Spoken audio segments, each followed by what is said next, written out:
Alright guys, this is Adam. This is my standard deck I'm going to bring to you today. And we're going to go off, normally have my cards spread out throughout my playmat.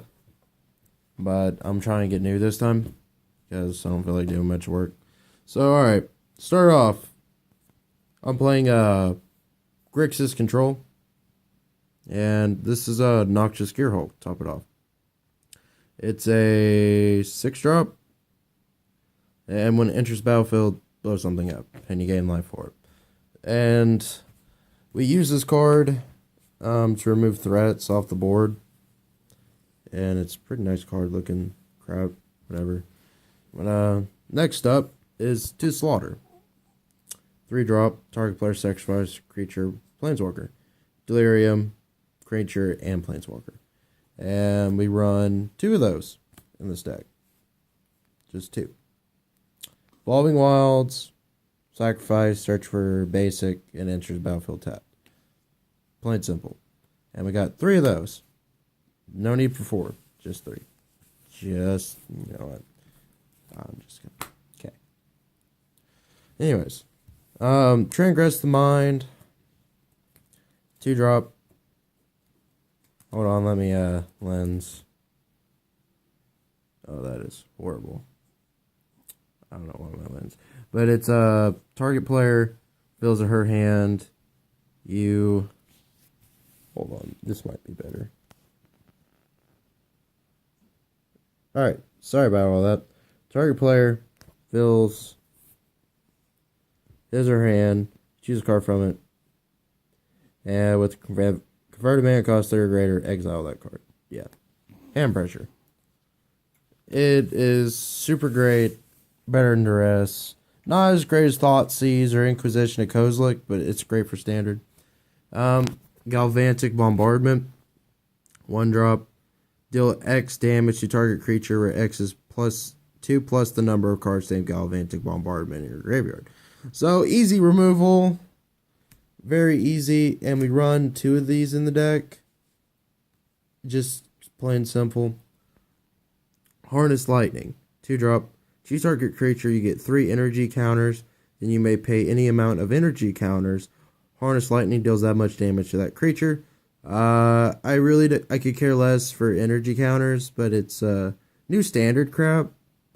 So it's just whatever. It's removal.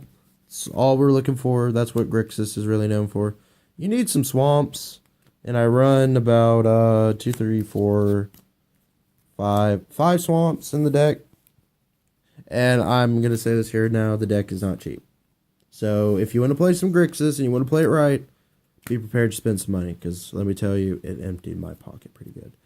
Wandering Fumari, enters battlefield tapped, add blue or red to your mana pool, pay 4 until end of turn. Wandering Fumari becomes a 1/4 blue and red elemental creature. With the cost of 0, switch this creature's power and toughness till end of turn and still win. Yeah, it's just to get a creature on the field and apply board pressure. Alright, and this is new. No Grixis has ever done this before. I've done it. And I will say it pays off. But it's the new Imrock rule, the Promised End.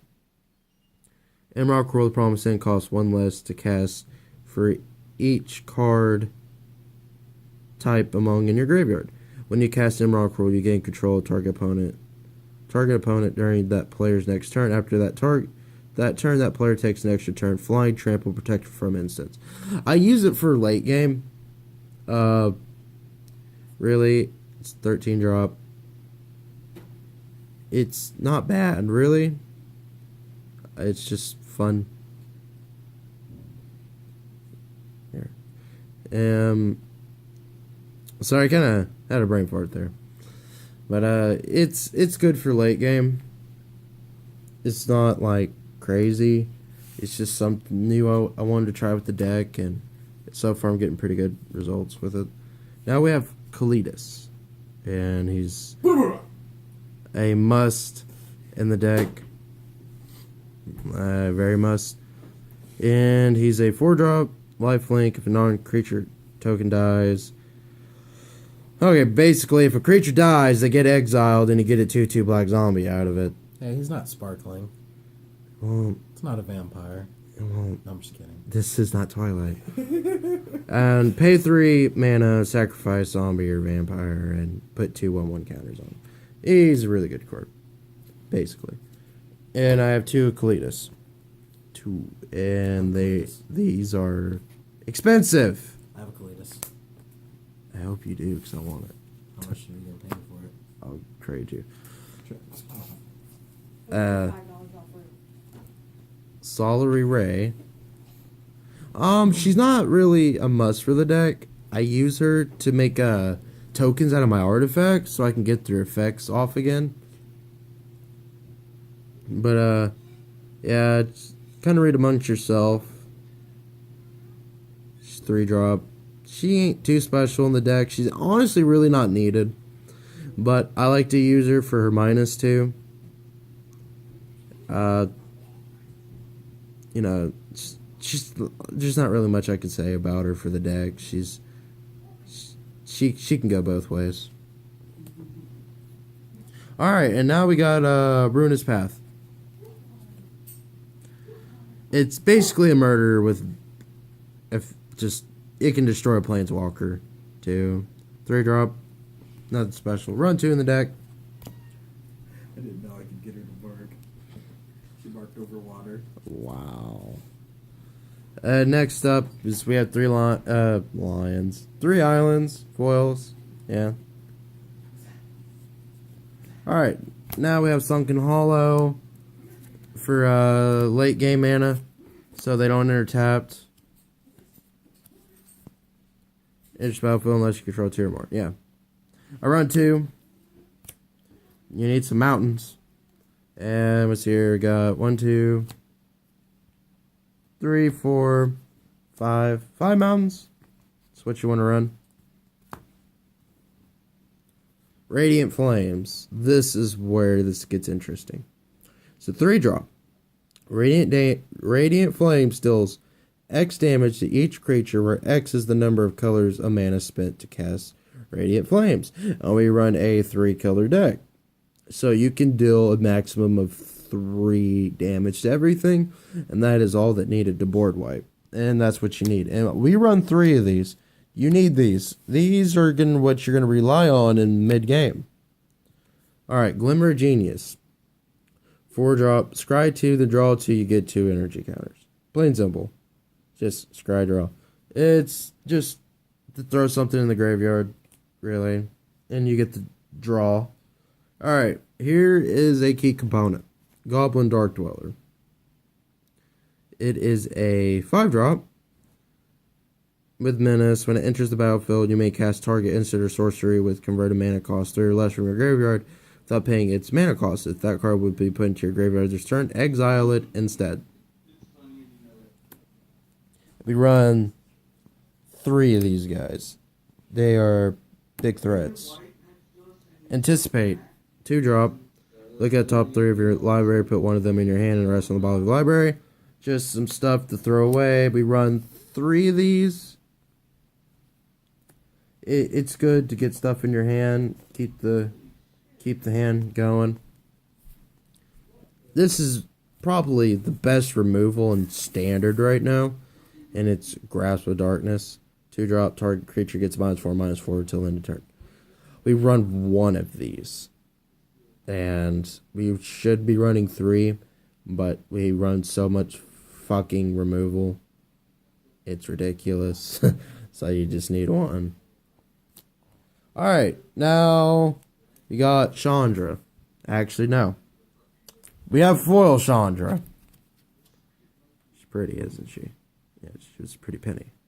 Anyways, she's a 4-drop. I'm gonna let you kind of read amongst yourself here. But, she's a really good card. She deals damage to your opponent, or you could cast it so you're shortening your deck and dealing damage for it. You get the mana ramp from her.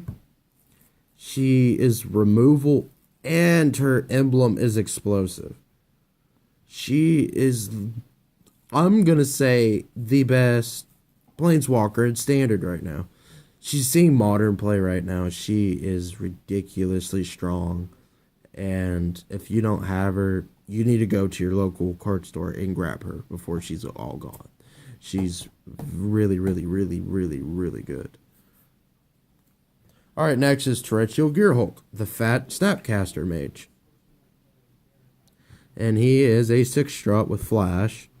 When he enters the battlefield, you may cast target instant card from your graveyard. Basically, you get to pick an instant out of your graveyard and pay without paying its mana cost. And it gets exiled. And we run 3 of him. Oh, and we run 2 of Chandra, by the way. Jace, he's not needed. I just use him as a big meat shield. It's not really needed. But he's a 5-drop. I'll let you read amongst yourself here. Like I said, he's just a big meat shield. He's not needed. The only thing we really use him for is the +1. Maybe the -2. Maybe. If we're not already removing stuff by that time. But he's not needed. Duly noted. But we use him just for big meat shield. Alright, there's the Harness Lightning again. We already spoke of this earlier. Unlicensed Disintegration. 3 drops. Destroy it. It just blows something up. And if you have an artifact, deals 3 damage to your opponent. And it's not bad. We run 3 of these. Alright, here's the other Chandra we run. She's a 5-drop. I'm gonna let you read amongst yourself again. But she could be aggro. She has ability to let you draw, and she board wipes. In Grixas, she's what you need in Grixas. She can be on the defensive, she can be aggro, and she grabs your cards. She's really good. We run 2 of her. Then late game mana, Smoldering Marsh, and Foreboding Ruins. Smoldering Marsh, Edge Battlefield, nice, yeah. And then this one, it's Real Swamp Mountain from your hand. If you don't, it just doesn't enter tapped. Yeah. But yeah, guys, that's the Grixis deck tech for you. And here's the sideboard. 1 Galvanic Bombardment. The Tree. The reason why we run the Tree, it's a 4-drop. It's a huge defensive creature. And he goes well with Emerald Cruel. Tap it, swing, you win. We run Transgress. Metallic Summonings. Whenever you cast instant or sorcery, basically, when you cast an instant or sorcery spell, so let's say I casted Transgress the Mind, you would get a 2/2 out of it. Basically. Or Galvanic Bombardment, the 1-drop, you get a 1/1. It's just something to put on the board, really. We run the Negates, 2-drop, counter target non-creature spell. Weaver of Lightning, if they got flyers, 3-drop, reach. Whenever it casts instant or sorcery spell, Weaver of Lightning deals 1 damage to target creature or opponent controls. It's just for the flyers, negate, Metallic Summonings. We got more Grasp of Darknesses.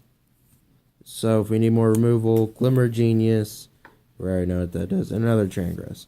Yeah, and that's the sideboard. Okay, I made a mess here. Yeah, sorry, it wasn't like, all